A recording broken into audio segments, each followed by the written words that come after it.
Darren Bailey here from the Irish Farmers Journal. In 2012, the EU introduced legislation regarding sprayer testing. This comes into force here in Ireland on the 26th of November this year. I'm down here in Sure Sprayers in County Waterford, and I'm joined here with Eddie Lynch, who offers a sprayer testing service. Eddie, tell me, what is all this sprayer testing about? Yeah, I suppose, as you said, it's coming in 2012. All sprayers by November 26th this year have to be tested. Yeah. The test itself is basically just a run over the whole machine. So it's a check over from the pump to the nozzles, everything with regards to make sure there's no leaks and drips to the output of the nozzles. So the whole machine is gone through from top to bottom? Top to bottom, there's nothing missed. And it's just to ensure, as I said, that everything is working accurately. And what's the idea of the test? Why did they introduce it? Yeah, it was European led. I think one of the main reasons was the environmental impact on it, and the second reason really was the impact on the food chain. Okay, and you offer this service to farmers. How much does this service typically cost, or is it? It depends on the machine. Depends on the size of the sprayer. So we base our prices on the size of the boom. Okay. Prices range from, for example, €160 for a 12-meter test up to, for example, €240 for a 24-meter test. And does the test for a farmer that just has his own sprayer for spraying docks, for example, to a professional user or tillage man, does the sprayer tests cover everybody, or is it just professional users? Yeah, so it's a test for one test fits all as such. Okay. So although there's different aspects of every sprayer, different characteristics, the test is based across the board. So everybody that's handling chemicals and using a sprayer has to have a sprayer test done? Exactly, anything with a boom of 3 meters or greater has to be tested. Okay, perfect. Well, this sprayer here behind us, Eddie, is a fairly state-of-the-art one, but if I have an old sprayer at home, that still has to be tested? Yeah, as I said, anything with a boom 3 meters or greater has to be tested. The way the test works is that anything that's on the sprayer has to work. So if it doesn't have it, it doesn't have to work. Okay. So for example, if you have an old sprayer with no chemical filler, right, the chemical filler doesn't have to be fitted, but if it's on it, it has to work. Very good, very good. So I suppose, Eddie, the best thing we can do is have a walk around the machine, and you can go through some of the key points with me and what farmers need to have on their sprayer before it gets tested. Yeah, no problem at all. So Eddie, tell me, what does a farmer have to have done on his sprayer before you arrive in his yard? Yes, there's a few key points really. First of all, the sprayer has to be clean inside and out and full to the top with water. So no matter what size the tank is, it has to be full to the top. Okay. He needs a full set of nozzles complete. So the exact same nozzles across matching set across the boom. Same manufacturer, same type of nozzle. Okay. The PTO has to be in good condition. So he has to have a good guard on the PTO in good condition, 2 chains either side, and an old guard around the pump.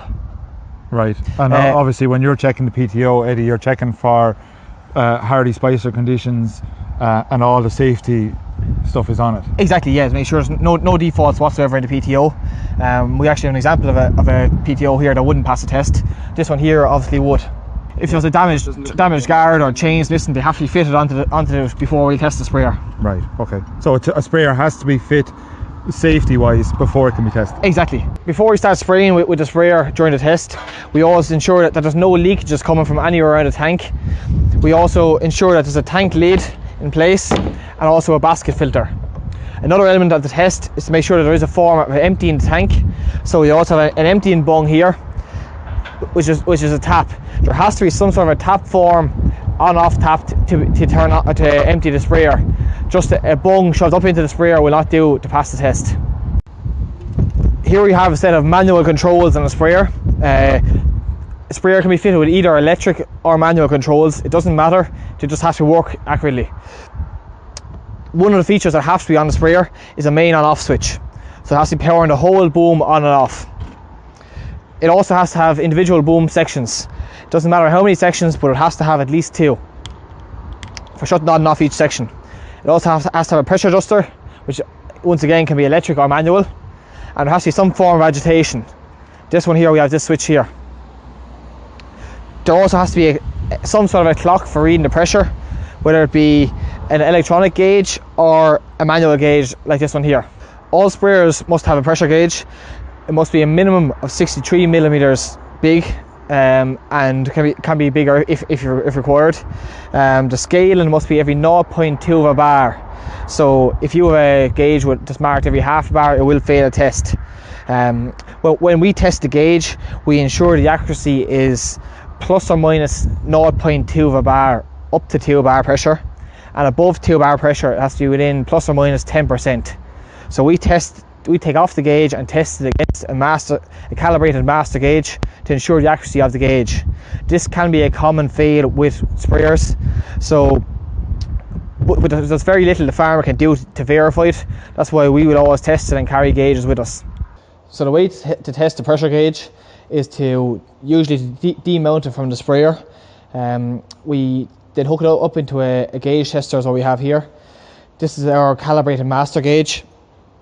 So what we do is we wind the calibrated master gauge up to, for example, 1 bar pressure, and compare it then to the actual pressure gauge on the sprayer. So this is what I'm doing here now. As you can see, both pressures are increasing. So we take it nice and slowly and check it at different levels. So the first pressure we'll test it at will be 1 bar pressure. So you can see it wind it up there to 1 bar. So when the calibrated gauge is at 1 bar, the actual gauge is at about 0.98 of a bar. So I'll mark that on my sheet and keep going up to 2 bar pressure. This has to be checked up to 5 bar pressure and back down again. So it's checked both up and back down. As I said already, the tolerance is 0.2 of a bar up to 2 bar, and after 2 bar it's plus or minus 10%. So this sprayer is fitted with 2 Alltech 260 litre pumps. Other sprayers might have there's diaphragm pump. Other sprayers might have smaller pumps, bigger pumps, depending on what requirements the sprayer itself needs. It doesn't matter what kind of pump is on the sprayer, once the pump is working and doing enough output for that sprayer. The next thing we talk about then is the filters. So we have to ensure that there are 2 filters on the sprayer, both a suction filter and a pressure filter.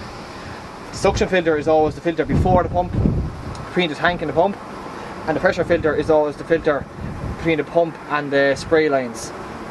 So what we're looking for is to make sure that there's a filter mesh in here, and to make sure that it's intact and not damaged in any way. So I'll look through the mesh, make sure that it's clean, it's relatively clean there, and there's no damage done to it. Benefit for the farmer is always to make sure that your filters are clean before the tester comes to test the sprayer. So when a farmer is checking his sprayer for the pre-test criteria, one thing you can always check is the filters. You can clearly see this filter here is damaged in comparison to a good filter. This might not always be as visible as this filter, but the farmer can always check these himself. So this is our pump testing unit. It allows us to check the output of pumps under pressure. It also allows us to ensure there's no leakages coming from the pump when the pump is under pressure. The water flows through here, through the flow meter. We get a pressure reading from a pressure sensor here, and it all shows us on the screen here. This also allows us to restrict the flow to increase the pressure on the sprayer. So this is where the pressure filter is situated in this sprayer. We will also have to open this, check that the mesh inside is intact and clean. Please ensure that all meshes are clean before your sprayer is tested. So all features and elements in the sprayer have to be tested. If there's a chemical filter present, everything has to be tested within it, and make sure there's no leakages. So I'll run the chemical filler, make sure it's emptying correctly from the bottom, make sure that the can cleaner, if fitted, is working, that the agitation nozzle out here is working, and that the tank rinser is working. If any of these elements are not working, they will have to be fixed for the test to pass. All sprayers must have a working level indicator. So this can be a manual one like this, or an electronic one readable from the control box in the tractor. The structure of all booms and frames must be intact, no damages. Repairs are fine once they're done correctly. The sprayer must also be safety lockable, so you must be able to lock it into place correctly and safely for transport on the road.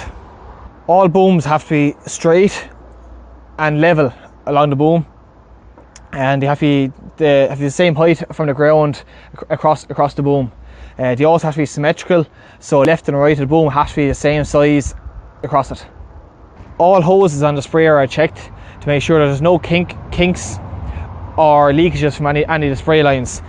When the spray line is like that, it's fine, but if it's bent over, it will fail a test and will have to be replaced.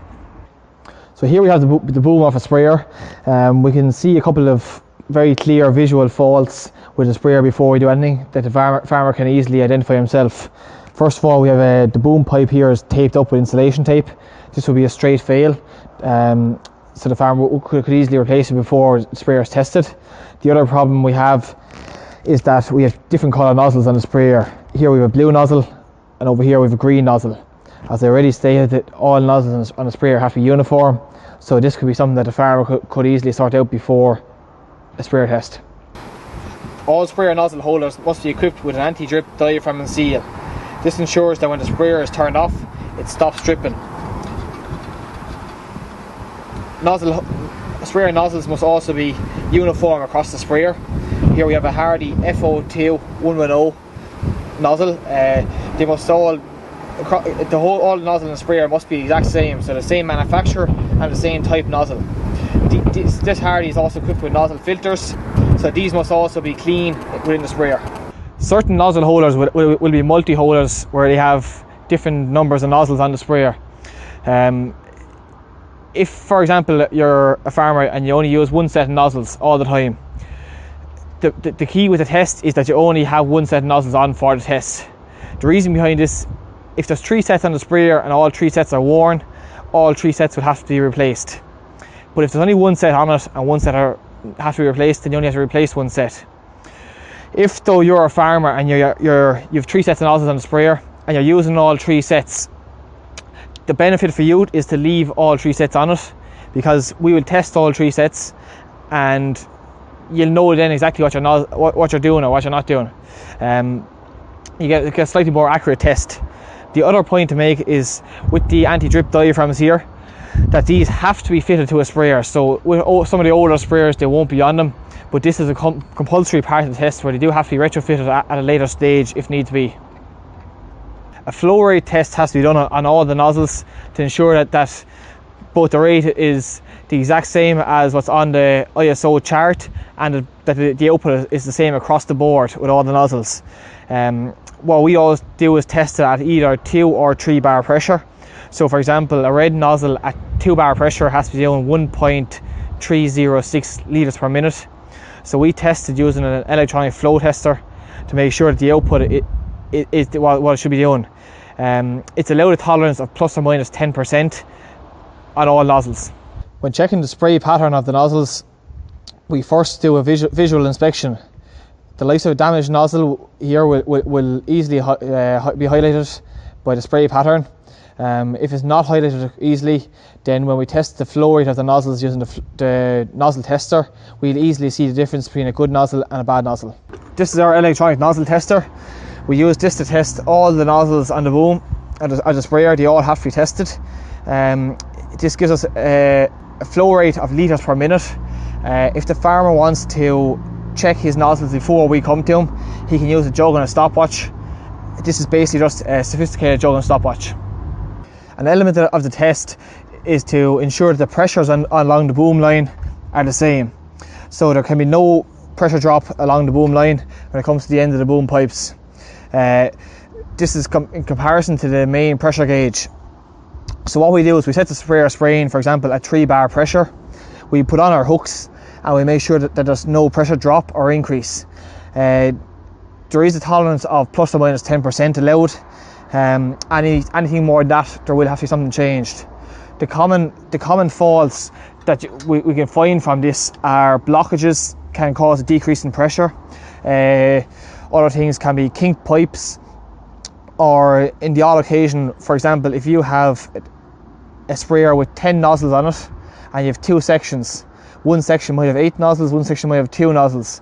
The section with 8 nozzles will have decreased pressure because there's more water going to those rather than to the other section. So this can be a problem, but in general the key for the farmer to make sure is that if he has 2 sections or 3 sections, that they're evenly matched with the same number of nozzles per section. all sprayers must be fitted with a breakaway system, so that if you caught it in anything, it would break away and not actually break.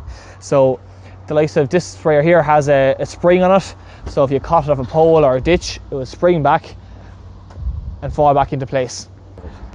An element of sprayer testing that has been highlighted over the past 18 months or 2 years has been the issue with pressure compensation in a control unit of a sprayer. A lot of older sprayers and some of the cheaper sprayers coming in from the likes of Eastern European countries or Italian countries won't have pressure compensation, or balancers as some people call them. The legislation has slightly changed this year from January onwards, meaning that pressure compensation, if fitted, has to work, but does not have to be fitted if it's not. So with the testing scheme previous to January this year, if it didn't have pressure compensation, it had to be fitted. Now it doesn't. It's only if it's fitted, it has to work. And how it works is, if you have, for example, here we have a 5-section sprayer unit. If you're spraying, for example, a 3-bar pressure, when you shut off one section, the sprayer will stay spraying at 3-bar pressure. If you don't have pressure compensation, your pressure might increase because the extra volume of water going to the other booms. For the farmer, if he wants to calibrate this himself prior to the test, he can easily do so. We will always check it when we're testing the sprayer, and will calibrate it if needs be, but it's always beneficial if the farmer has it done previous to us coming. The way he does it is he sets the sprayer spraying at a constant pressure. I'll choose, for example, 3-bar pressure. With all my boom sections spraying, when it's at 3-bar pressure, I'll shut off one section. If the pressure goes up or down, I will then adjust one piece here to get my pressure on my gauge back to 3-bar pressure. I will then turn this section back on, and my sprayer will be consistently at 3-bar pressure. I'll move along to the next section and check my gauge again. If it needs to be adjusted, I'll adjust this one here. So I adjust the section that I shut off, then I turn it back on and check the next section. We do this for all 5 sections individually. This then allows us that no matter how many sections are turned on or off, the sprayer will always be spraying at 3-bar pressure. But the key with this is for farmers to know that if it's not fitted, it doesn't have to be fitted. It's only that if it's on it, it has to work. A lot of smaller grassland sprayers won't have this fitted, and it was a key issue for grassland farmers. It's no longer an issue for you. If sprayers are equipped with a hand wash tank, they must work. Must have clean water in it just to test it. So it's always beneficial for the farmer just to verify that it is working. Often it's not used on a sprayer, so it's nice for him just to be sure that it is working. The complete hydraulic system from the tractor back to all the hydraulic cylinders on the sprayer have to be leak free and damage free. This sprayer here would be a fail, mainly because you can clearly see there is a leak coming from one of the 2 hoses. So Eddie, no, that's great. We went through basic sprayers here, but this sprayer here behind me is a far more advanced unit than typical farmers would have. Is there anything on the more advanced ones as opposed to the basic ones that you test differently? Yeah. I suppose there are. I suppose there's some key features on these bigger sprayers. They have the likes of a flow meter. Some of the more basic ones won't have that. So when it's a flow meter, we can test them through 2 ways. We can either hook our pump tester in and check the flow that way, or the alternative we have is to check it via the nozzle output. So if you know the nozzle output, we can verify it against the flow meter. They also have, some of them have speed sensors on them for the auto rate controllers, so we have to verify that the speed is correct to the actual speed that they're doing. This can change often enough, because with regards farmers changing from row crops to flotation wheels, and not changing our speed sensor element. So we often measure out 100 meters and do a speed test over 100 meters. Right. The other things we have to test then are whether it's like an electronic pressure gauge or an electronic tank level.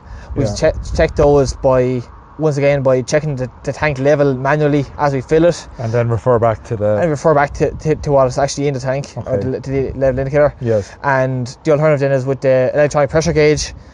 Often we'll test against it. We can hook into with a calibrated master gauge. We have different forms of doing it, and we'll verify that it's doing exactly what it says it's doing.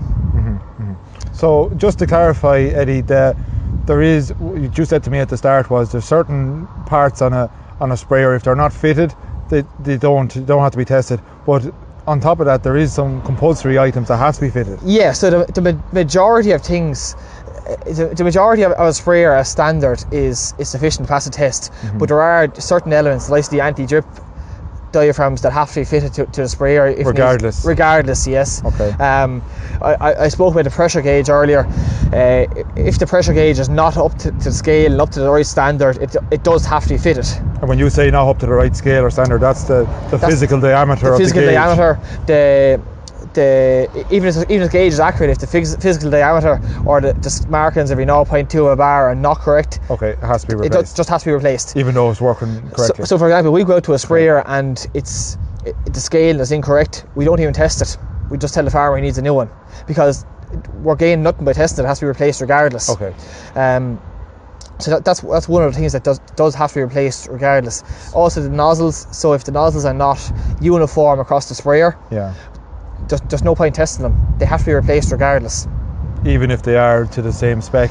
Even if they are, if they're not uniform. So if you don't have, the same manufacturer. Yeah, exactly, the same manufacturer and the same type nozzle across the board. It's no good having, for example, a Hypro nozzle on one and an Arite nozzle on another. Yeah. Even if they're both fans, it doesn't count. And what would be the most common problems you would see going out to a sprayer that a farmer could avoid by doing it before you get there? Yeah, one of the things is certainly filters, and making sure your filters are clean.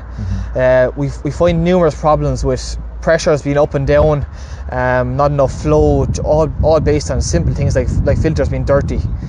Also cleaning nozzles, making sure that there's no blockages in the nozzles themselves. Okay. At times we're going out testing the flow rate of nozzles, the flow rate is way down. We're telling the farmer he needs a new set of nozzles. He's telling us they're brand new set already. Yeah. And all of this is blockage, not dirty clean. Filters. Dirty filters, or even blockages in the nozzles. Right. Where it's not a full flow coming through the nozzle. And we're straight away blaming the nozzles. Everything else could be fine in the sprayer. Okay. Whereas he's telling us there's a new set. So that can be a problem with sprayers. Right. So basically there is a lot of stuff that a farmer can do before you get out there to try to save both yourself time and himself time and money. Does a farmer bring the sprayer into you, or do you offer the service going out? It's mostly a mobile service, so we will take local farmers in here to the yard, but most of it is a mobile service. We have it all in a mobile testing unit, and we just go out on site and do it. And how far of an area do you cover? We cover as far as kind of Cork up to kind of Portlaoise and across to Dublin and down. Perfect. At times we do a small bit in the likes of Galway and Sligo and places when we have enough work there. Right. A test itself takes probably on average an hour and a half to 2 hours to test. Okay. Bigger sprayers take a little bit longer, smaller sprayers depending on the spec and the size. The way we work our testing is, if a sprayer fails on anything, we'll inform the farmer of it. We'll give him a price on it. He can either do it himself, or we can do the work for him. So you provide the service of servicing or fixing these sprayers as well? If he likes, if he wants to do it himself, we have no problem in the world. You'll come back and test it. And the way we work it then is, within 28 days we come back and certify the sprayer, regardless of who does the work, at no extra cost. Okay. So once it's done in 28 days, we have no problem to worry. Come back and we check what needs to be done, what has to be done to the sprayer, and we certify it then. Okay. So just to summarise at the end now, Eddie, I buy a new sprayer today. Does that need to be tested this year? No, new sprayers are covered. If you buy a new sprayer today, it's as if it's been covered as if it has been tested today. Okay, and how long will that last for? At the moment, it looks like any sprayer tested in 2016 will be covered till 2020. We're waiting for clarification. Still has to be clarified. Yeah, okay. It could be 2021. We just don't know at the moment. But the way it's going to work is every sprayer has to be tested basically up until 2020, and the way the legislation is, from 2020 onwards, a test cannot exceed 3 years. Okay, so every 3 years you have to get a new test. Exactly. If you get a test in 18, for example, you have till 2021. Right, brilliant. And as we said, it's coming into force here in Ireland on the 26th of November this year, but people still have time to get their machines up to scratch. Yeah, so I think one of the key points to note with this is everyone's not under pressure to get it done by the 26th of November. the way the legislation is that if you are not using your sprayer till next June, Okay. you don't have to have it tested till next June. Until you're going to use it. You cannot use your sprayer until it's tested from Right. November 2016 onwards. It's a legal requirement. It's a legal requirement, exactly, but it's just a matter of not you won't be allowed to use it until it's tested.